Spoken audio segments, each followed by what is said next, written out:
Página 81 do livro de Evangelhos.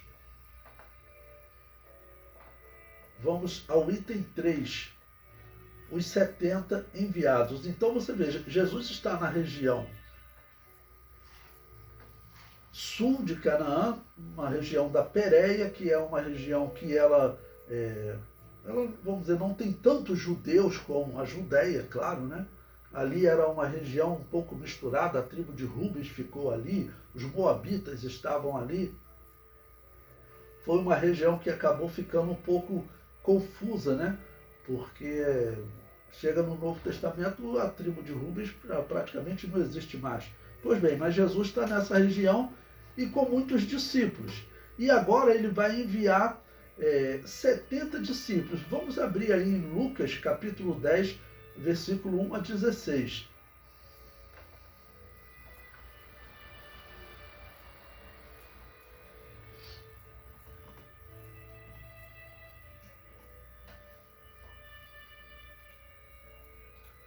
Que diz assim: e depois disso, designou o Senhor ainda outros 70, e mandou-os adiante de sua face, de dois em dois, a todas as cidades e lugares aonde ele havia de ir.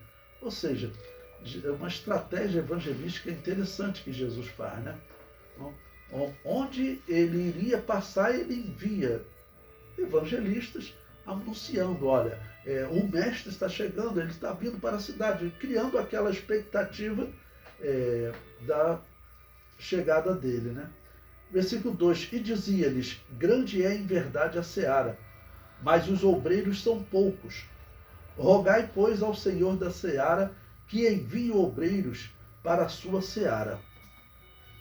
Ide, eis que vos mando como cordeiros ao meio de lobos. Então, veja esse texto, né? Até como é sempre importante a gente estar estudando a sequência, né, do ministério de Jesus.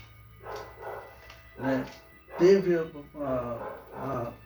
momento um pouco antes dele chegar na Pérea, ele passou por Samaria, e na região se desentenderam com os samaritanos, que não trataram bem eles, não deram hospedagem a eles.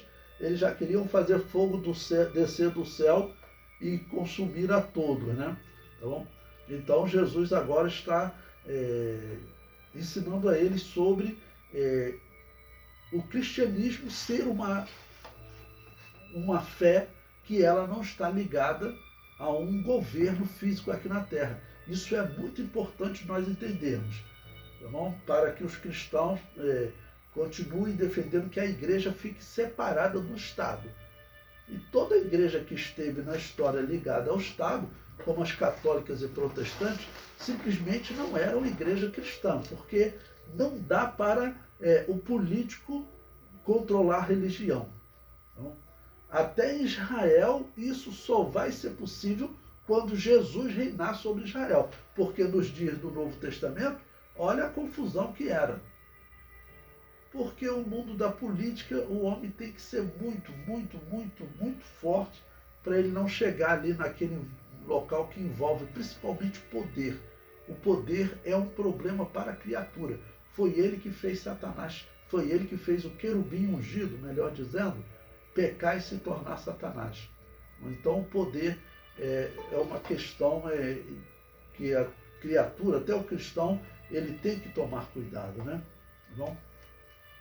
Então, continuando lendo de Lucas, capítulo 10, estamos na página 81, item 3, os 70 enviados, e estamos lendo Lucas, capítulo 10, lemos o versículo 3. Então, a missão do cristão, eis que vos envio como cordeiro ao meio de lobos, você tem que converter esses lobos. E isso nós encontramos na história. Nós encontramos muitos exemplos de cristãos sendo mortos, e ele, no local de morte, ele pregando o evangelho para aqueles, né, que matavam eles. Né? O versículo 4. E não leveis bolsa, nem alforge, nem sandálias, e a ninguém saudeis pelo caminho. Bom, é claro que todos que vão sair, né, eles vão levar, né, até todos andavam de sandália, mas por que Jesus está dizendo isso? para dizer o seguinte, olha, não fique preocupado sobre os recursos para vocês. Não fique preocupado sobre os recursos para vocês. No versículo 5, e em qualquer casa onde entrardes, dizei primeiro, paz seja nesta casa. E se ali houver algum filho de paz, repousará sobre ele a vossa paz. E se não, voltará para vós. E ficai na mesma casa, comendo e bebendo do que eles tiverem, pois digno é o obreiro de seu salário. Não andeis de casa em casa. Então, o que ele está dizendo é o seguinte, é claro que é uma casa voluntária. As pessoas, os antigos, isso era muito comum para eles. Antigos que eu estou falando, que eu conheci, meu pai era uma pessoa do interior, e quando nós íamos no interior visitar, então tinham pessoas que vinham visitar ele, e chegavam, passavam uma semana na nossa casa, aqui em Bom Sucesso, chegava e ficava, né? Então, no interior, eles têm... ele tem esse hábito. E Jesus está falando, chegou numa casa, saudou, é alguém de paz, essa pessoa, né? Você pode ficar nessa casa, dizendo, Deus vai prover para essa pessoa te abençoar, ok? Essa pessoa vai ter mais para poder te dar essa ajuda enquanto você estiver pregando o Evangelho. Ou seja, Deus cuida do reino, Deus vai sempre trazer recursos. Então, se tem alguém que vai te hospedar, Deus vai abençoar essa pessoa para que ela tenha, além do que ela precisa, para que ela também possa te hospedar. É isso que Jesus está falando, né? E no versículo 8, e em qualquer cidade em que entrardes e vos receberem, comei dos que puserem diante, e curai os enfermos que nela houver, e dizei-lhes, é chegado a vós o reino de Deus. Essa mensagem aqui, irmãos, é chegada a vós. Eles estão pregando para quem? Eles estão pregando em especial para os judeus. A nossa pregação, se nós vamos hoje falar para uma pessoa, né, que não tem Jesus, anunciar o Evangelho, a nossa pregação é diferente. A pregação para eles era, olha, o reino de Deus anunciado no Antigo Testamento, o momento que Deus prometeu, né, trazer o seu reino à terra, ele chegou, é chegado a vós o reino de Deus. Bom, como que esse reino de Deus é chegado? Jesus está explicando a todo momento. Jesus Cristo diz, o reino de Deus está entre vós, porque ele está falando de um reino espiritual. Porque já estava profetizado no Antigo Testamento, Daniel profetizou que o Messias seria rejeitado. Ele sabia, né, que o Messias seria rejeitado. Deus anunciou antecipadamente. Oséias, capítulo 5, capítulo 6, fala do Messias sendo rejeitado também. Então é sabido que o Messias seria rejeitado. Então, a pregação para esses judeus que estavam ali espalhados na região da Pérea, né, e para outros também que conhecessem a mensagem dos judeus, então eles anunciam, é chegado a vós o reino de Deus. E prossegue, versículo 10. Mas em qualquer cidade em que entrardes e vos não receberem, saindo por suas ruas, dizei, até o pó que da vossa cidade se nos pegou, sacudimos sobre vós. Sabei com tudo isto, já o reino de Deus é chegado a vós. Qual o simbolismo dessa expressão antigamente?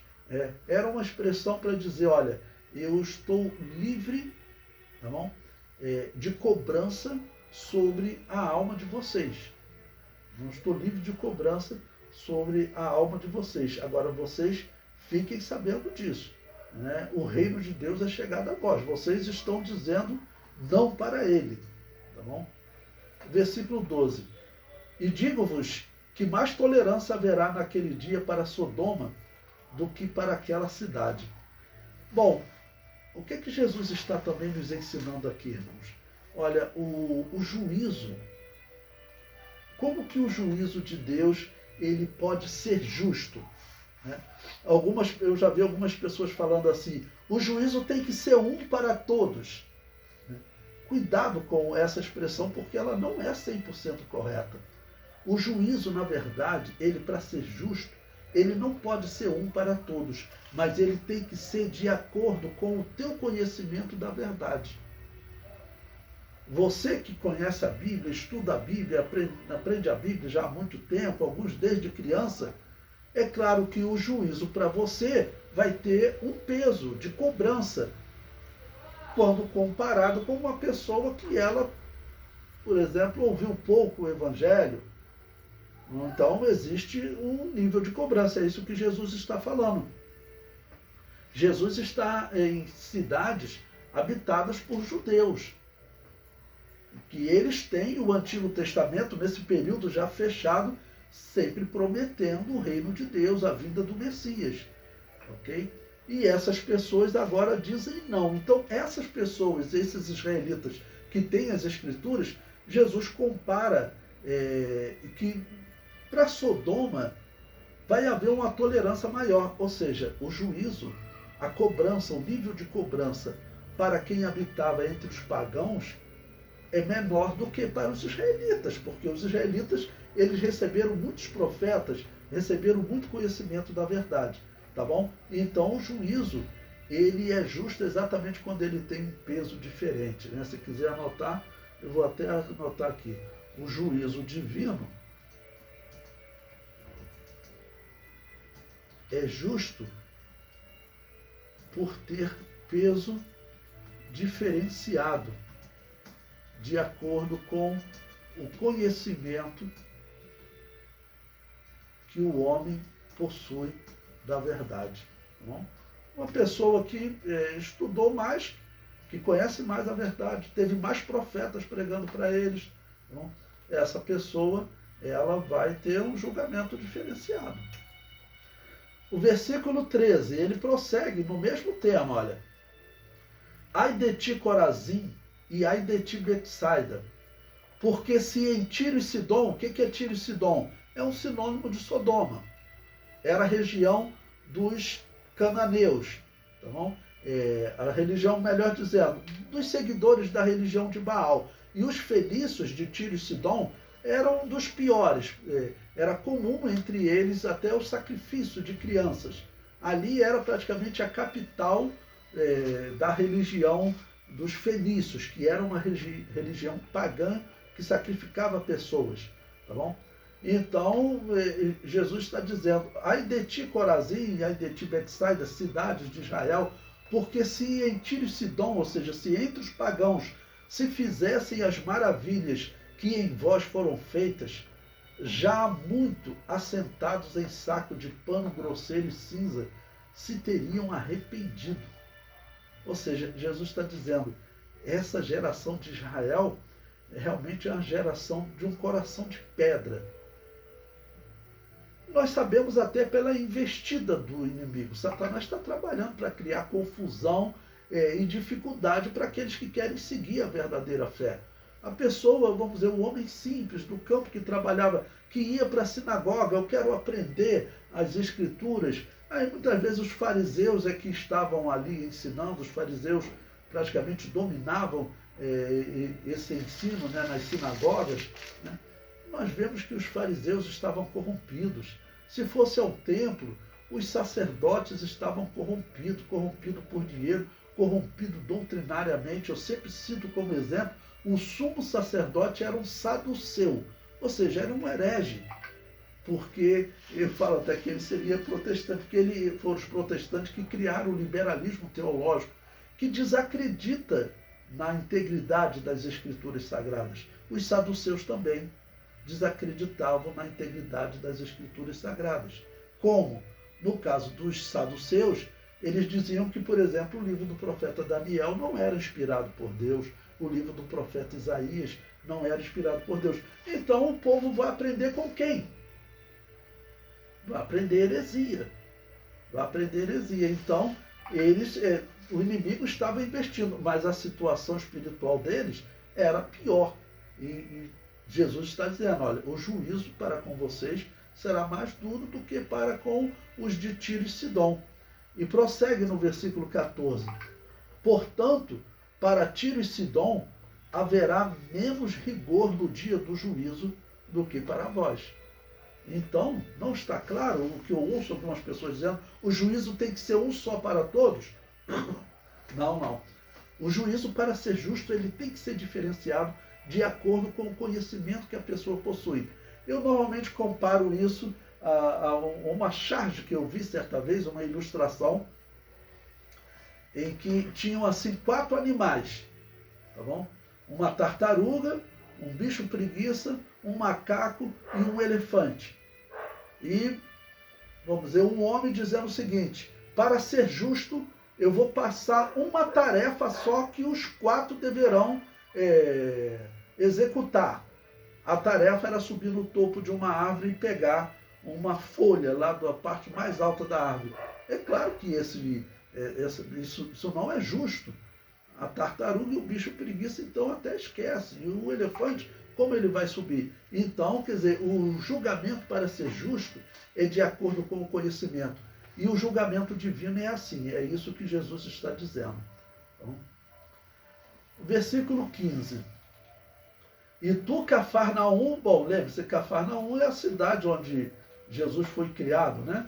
Tá bom? Ficava na região da Galileia. Jesus agora está na Pérea, mas está falando dessa região também que era habitada por israelitas.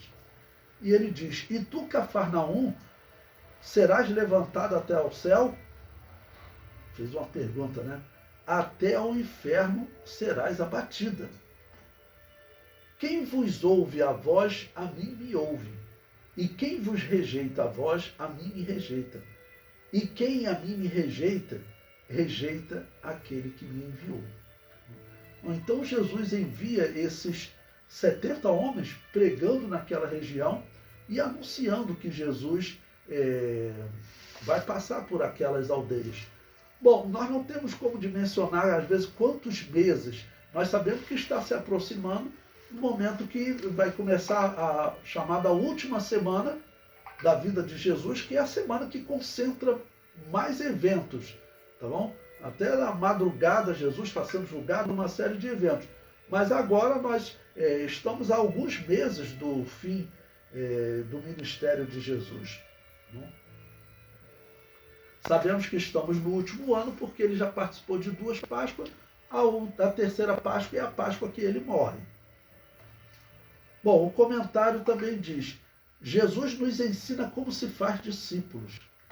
Ele já vinha treinando os apóstolos em diversas situações. Agora ele chama 70 e lhes dá ordem para pregar o Evangelho. E tinha pessoas, né, que viviam realmente peregrinando por Israel, pessoas que viviam numa situação de pobreza, porque era difícil você ter terra, e você ter terra para plantar era um problema. Você tinha que, vamos dizer, estar pagando impostos. Então tinham pessoas que realmente viviam peregrinando, né? E outras pessoas realmente, quando viram as maravilhas que Jesus estava fazendo, eles falaram que